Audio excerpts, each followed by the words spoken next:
अस्सलाम वालेकुम, welcome to tested and tried channel. आज की रेमेडी स्किन वाइटनिंग से रिलेटेड है। इस फेस पैक के इस्तेमाल से स्किन के पोर्स में से डर्ट और एक्सेसाइल ख़त्म हो जाएगा।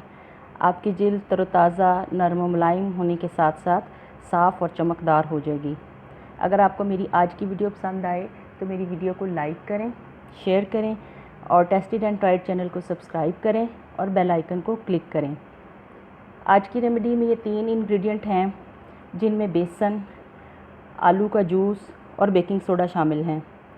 बेसन सदियों से जिल्द की सफाई और हिफाजत के लिए और रंगत को निखारने के लिए इस्तेमाल किया जा रहा है। इसमें मौजूद जिंक से इन्फेक्शन कंट्रोल होती है जो कि एक्ने होने की वजह बनती है। बेसन सन टैन को रिमूव करता है, डेड स्किन को चेहरे से हटाने में मदद करता है। बेसन को और ख़ास तौर पर गीले बेसन को चेहरे पर रब करने से बहुत बारीक बाल जिनको कि फेशियल के ज़रिए दूर किया जाता है वो ख़ुद ब खुद बेसन के मसाज से उतर जाते हैं। बेसन के फेस मास्क से रंगत निखर जाती है और चेहरे पर ग्लो आ जाता है। इसी तरह आलू के रस में ब्लीचिंग एजेंट पाया जाता है जो कि डार्क स्किन को लाइट करता है, चेहरे पर मौजूद स्कार्स को ख़त्म करता है। इसके अलावा ब्राउन दाग धब्बे मिटाकर चेहरे को बेदाग बनाने में मदद करता है। ये स्किन को टाइट करके एंटी एजिंग में रोल प्ले करता है। इस रेमेडी का तीसरा इंग्रेडिएंट बेकिंग सोडा है। बेकिंग सोडा न सिर्फ आपकी जिल्द के डेड सेल्स को रिमूव करता है बल्कि चेहरे पर मौजूद ओपन पोर्स को श्रिंक करता है। ये एंटी बैक्टीरियल और एंटी इन्फ्लामेटरी प्रॉपर्टीज़ रखता है। यही वजह है कि चेहरे पर मौजूद एक्ने और पिंपल को ख़त्म करके उन्हें दोबारा होने से रोकता है। तो चलें रेमेडी को बनाना शुरू करते हैं। इसके लिए हमें 1 टेबलस्पून बेसन चाहिए,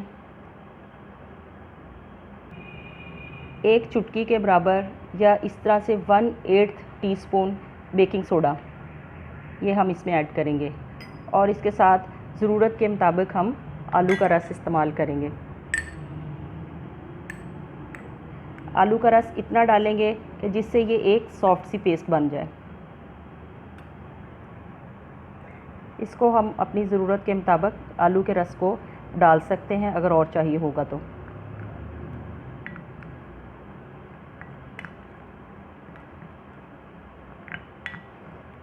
इसको अच्छी तरह से मिक्स कर लें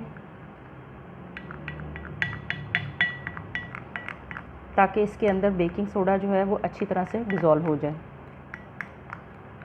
आप अपनी स्किन के हिसाब से बेकिंग सोडे को कम या ज़्यादा भी कर सकते हैं। जिनके चेहरे पर एक्ने है वो थोड़ा इसको कम मिकदार में डालेंगे, लेकिन अगर आपकी स्किन एक्ने फ्री है तो आप इसमें थोड़ा सा बेकिंग सोडा और भी शामिल कर सकते हैं।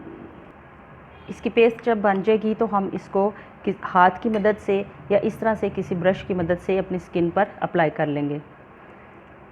लगाने के तकरीबन 15 से 20 मिनट तक इसको लगाने के बाद इसको तकरीबन 15 से 20 मिनट तक के लिए हम इसको अपनी स्किन पर छोड़ देंगे ताकि आलू का रस जो है वो हमारी स्किन पे अच्छी तरह से असर करे और हमारी स्किन को साफ़ करने में मदद करे। 15 से 20 मिनट के बाद हम अपनी स्किन पर इसका मसाज शुरू करेंगे। मसाज हमेशा सर्कुलर मोशन में करना चाहिए ताकि जो हमारे पोर्स हैं, ओपन पोर्स हमारी स्किन पे जो हैं वो उनको बंद करने में मदद करें। मसाज इतनी देर तक ज़रूर करें कि आपके चेहरे पर ही खुश्क होकर अपनी स्किन में जज़ब हो और उसके बाद जो एक्सेस बेसन है वो खुद ब खुद खुश्क होकर उतर जाए।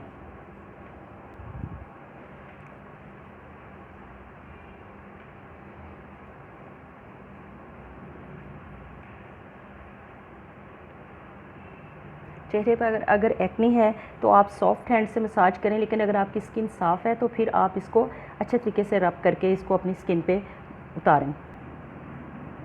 जब ये खुश्क होकर उतरना शुरू हो जाए तो उसके बाद फिर आप अपने स्किन को अच्छे तरीके से साफ़ पानी से धो लें।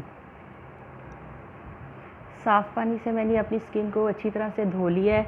आप देख सकते हैं कि स्किन में एक वाज़े ग्लो है और स्किन बहुत साफ़ और निखरी निखरी नज़र आ रही है।